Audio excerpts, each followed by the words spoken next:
welcome back to my film and TV channel. We're all staying safe and well. We're going over to the BBC today. Yes, with trepidation. Well, it's not perfect by any means, don't get me wrong, but at least I got something entertaining out of this one. It's going to look at quite a gritty drama, a 6-part British television drama called This Town. Please, if you're new to the channel, push that subscribe button, push the bell notifications, everything film and TV. Great to have you on board. Check out the channel, look at all my stuff, lots of different things, film reviews, series reviews like this, information vlogs, lots of stuff. And you'll see some stuff on my football team, the greatest football team in my opinion in the world. Always has been, even in the low days, because I'm a supporter. Simple as, we all love our own clubs, don't we? So Manchester City, of course. So if you or anyone you know is interested in that, give them a kick in my direction. But this is films today, films and TV. So This Town is give us a like, guys, give us a like if you can as well. 6-part British television series for BBC One, written and created by Stephen Knight, of course, of Peaky Blinders fame. So high hopes for this one. Directed by Paul Whittington, music was by Cormac. Yes, we'll talk about the soundtrack later. The cast, Levi Brown, Jordan Bolger, Ben Rose, Eve Austin, Michelle Dockery, Geraldine James, David Dawson, Nicholas Pinnock and many other familiar and not overly familiar faces to me. Premiered on BBC One and all can be binge watched. You know, I like to binge watch. Well, because some series are not great binge watching. Some series you like to sort of have a gap in between, but this is a binge watchable one for sure. And it's on BBC iPlayer from the 31st of March 2024. On the BBC iPlayer, so if you've got access to that or outside of the UK, check your territories.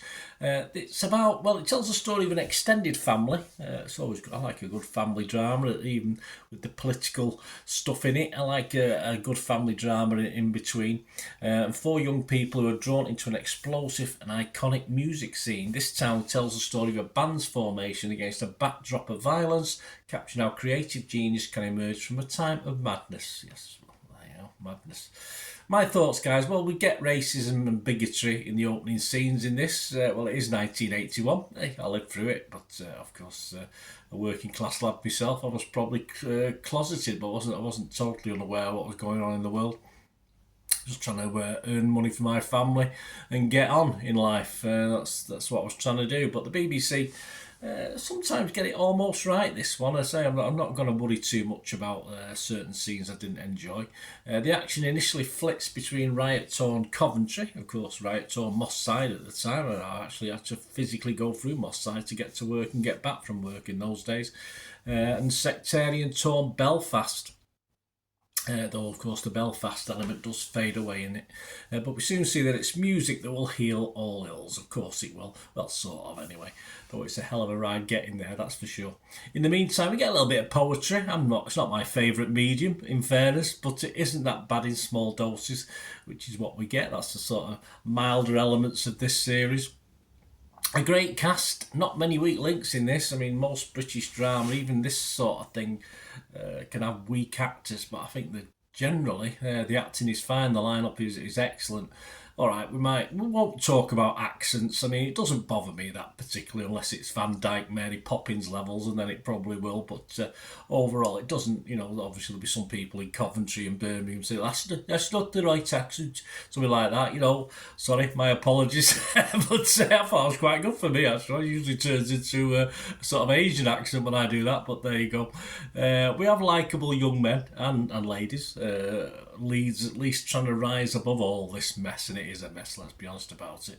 And as the episodes progressed, it got, for me, certainly far more interesting as the characters try to live their lives in exceptional circumstances, to say the least, of course.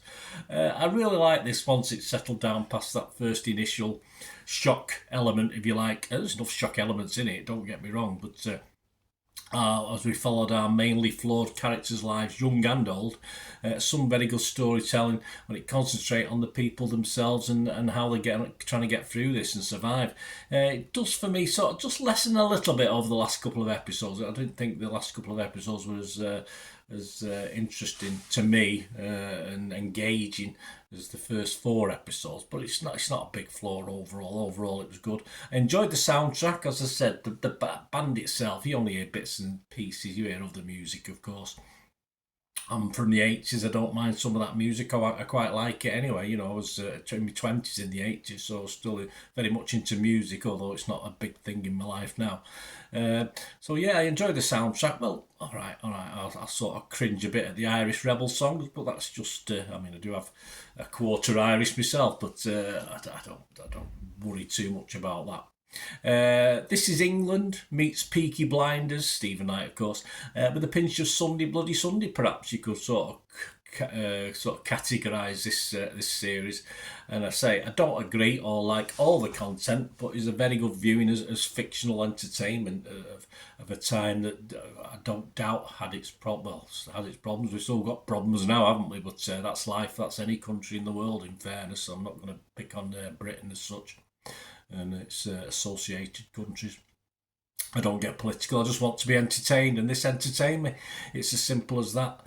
So my scores on this, I'll be fresh on Rotten Tomatoes. I'll be positive on Metacritic, and I'm going to give it a good, healthy, 7 out of 10 on this one. Enjoyed it. Well done, BBC. Not always correct and not always right. Bit of PC from time to time, but hey, it's the BBC, isn't it? It's what we expect anyway. So I'm not going to worry too much about this one. What about other scores? Well, there's not much out there at the moment. It's fairly brand new, this series, but I've got a couple at the 2nd of April 2024. Rotten Tomatoes, no breakdown whatsoever. I don't know how many Rotten Tomatoes critics, etc., but a 60% positivity, which is fine.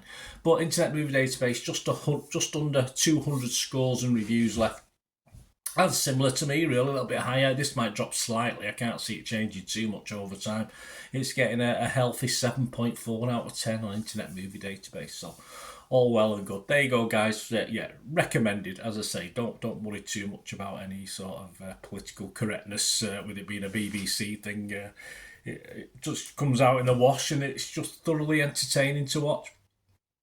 Hope you enjoyed that. Anyway, let me know what you think, guys. Great to hear from you. It's all about opinions, isn't it? And let me know your opinion, good or bad. It doesn't matter, or everywhere in between, of course. It'd be great to hear from you.